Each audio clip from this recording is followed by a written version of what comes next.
Shalom, this is Reb Yoseph coming to you from the land of Israel. This week is Parshas Shmini, and it continues the story of the inauguration of the priests.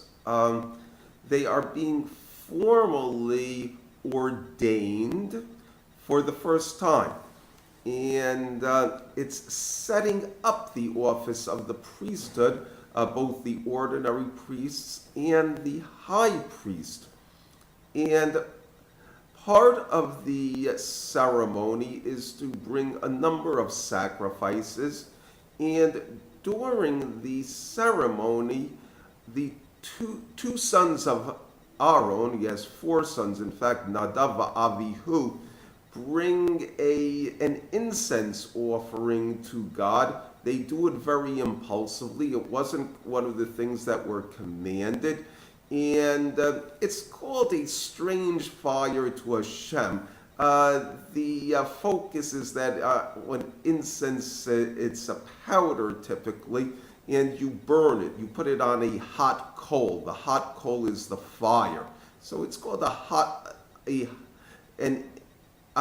it was called a hot fire, a strange fire to Hashem, Ashazar.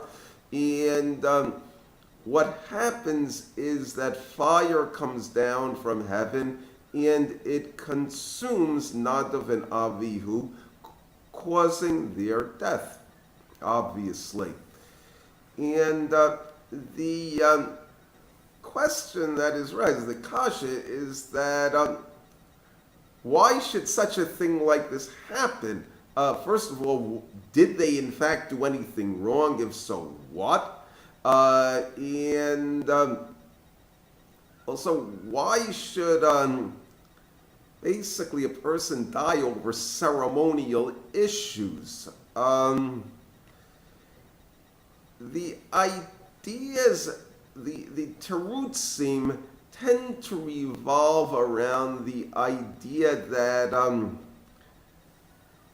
they were exceedingly good people, but nevertheless they had a stubborn flaw within them that should have been uprooted long ago. Rashi brings two terutzim. One is that they were paskening halakha, rendering authoritative decisions about Jewish law in front of Aaron and Moshe.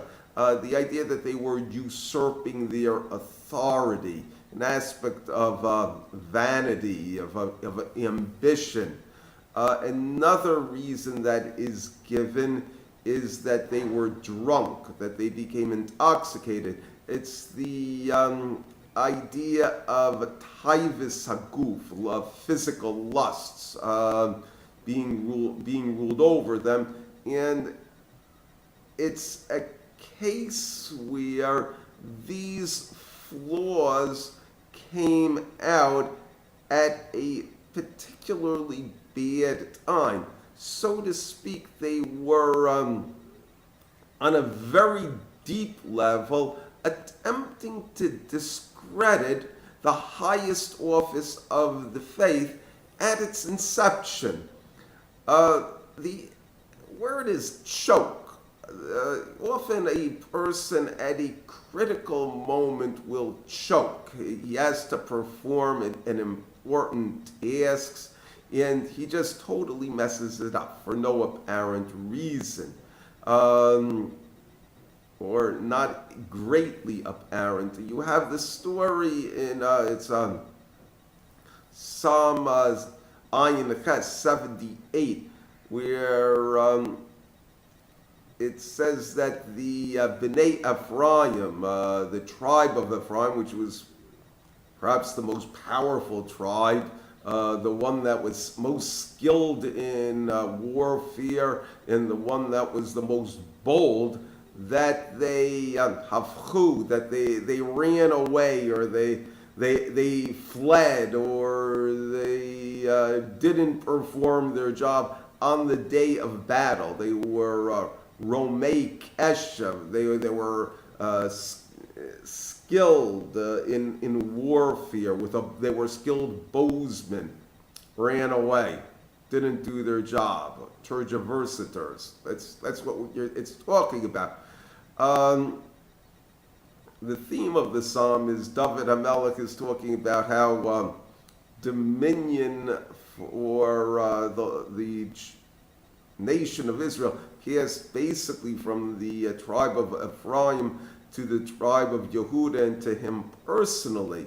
It's not altogether clear whether it's the fault of Ephraim or that the nation did not really accept the rule of Ephraim, just like the brothers did not accept the rule of Yoseph.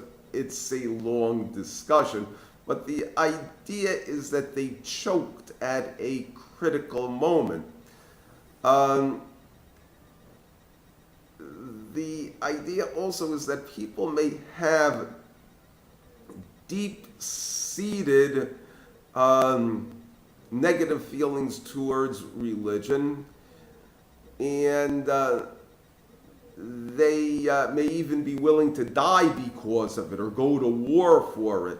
And however, these can be extremely disguised. You have the story in the anointment of King Saul as king of Israel. And up until that time, Shmuel has been the prophet and the judge. And when the people come to Shmuel and say, we want a king, Shmuel is very upset. And he sees this as a personal rejection, that he has been the judge and that they don't want him to be the judge, even though he has judged the people very fairly and he has performed his job very selflessly. And he gets a prophecy from God, and God, so to speak, is consoling him. So he says that it's not that you are unpopular. He says, rather, I am unpopular. He says, but nevertheless, you still have to give them the king. You also have the story of, this is in the Haftorah, that when David HaMelech is bringing the Ark of the Covenant to Jerusalem, it had been captured by the Plishtim and then it was subsequently returned. He is basically euphoric about doing it, and he sings and dances very enthusiastically. He jumps and he whirls, and then when he gets back to Jerusalem, his wife Michal, daughter of Shaul, it says she looked at the window and she despised David HaMelech in her heart, and she says that he acted like a fool in front of the nation with his wild dancing, and David HaMelech gives her a strong response, and then the narrative continues that she didn't have a child until the day she died after that. A rebuke of Michal. What you will see is that there are times when someone does something and it may either be very beautiful or very distasteful, but nevertheless, in the case of it being distasteful, that the person who is offended or recognizes that something is very wrong. However, he cannot express exactly what it was that went wrong. And on top of that, other people who have seen it, they have see that nothing in fact went wrong. They don't understand what the problem is and why this person is so upset. There's an aspect of not to curse a deaf man in this. The deeper idea of not cursing a deaf man is that you can't humiliate a person even though they don't recognize that they're being humiliated. this would seem to extend towards making a Chilul Hashem, even though it's not generally recognized as a Chilul Hashem. In that ultimately HaKadosh Baruch Hu recognizes these things, in that the people who are close to him, who should have purified themselves, but nevertheless engage in an act of betrayal, basically will not succeed. Thank you, and Shabbat Shalom.